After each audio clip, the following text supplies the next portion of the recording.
don't know, Richard. I looked everywhere. I don't see any wrenches in a truck. That is a wrench. This is not a wrench. Sure. This is a pepper grinder for plumbers. This is a special wrench made for making the connections around a faucet. I'll take your word for it. All right. For plumbers, we've always had this dilemma: how do you get up into these tight little places underneath a kitchen sink or a lavatory sink? The standard faucet always was mounted to the sink with two shanks like this that had a brass nut that you tightened up underneath here. Right. So our best friend has always been this wrench right here called a basin wrench.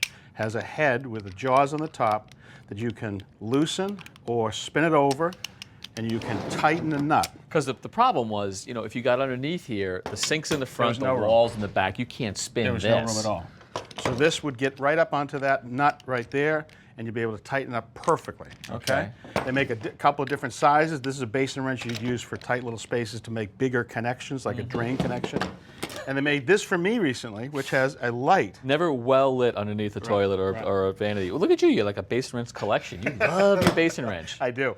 So this type of connection is actually moving away from out of favor, because the faucets have become more homeowner friendly to install. So here's our standard kitchen faucet that we see. If you look on the back side, now you see connections like this, like a plastic wing nut. Brass has been replaced by these plastic That's nuts. right. So that doesn't work as readily with this basin wrench because you can break the tabs off. So this is pretty interesting. This has got, it's a multi-tool with almost every connection you could need around a faucet. So here's one that would help us to just tighten up those wing nuts, okay? There's every other variation you can see here for making those connections. On the standard old style one, it also works, you see right here. Oh, interesting. So it does brass and plastic. Has a nice grip right here so you can make a nice tight connection and not over tighten. All right, so maybe that thing is useful.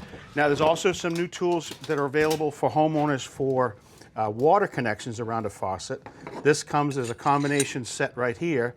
So when we're making these connections to the last mile, the connecting to the faucet, you know, there's always a connection like this. You go out and try to find the right open end wrench. You never have the right one. This is where the homeowner is most likely to do their own plumbing. That's right. Near the sink, That's right. near the toilet. They're not going to go down in the basement necessarily.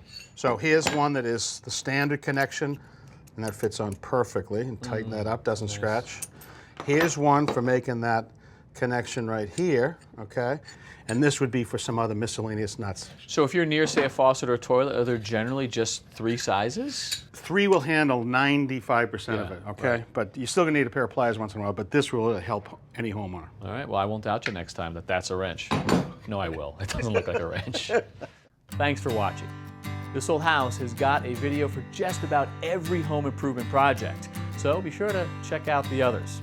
And if you like what you see, click on the subscribe button. Make sure that you get our newest videos right in your feed.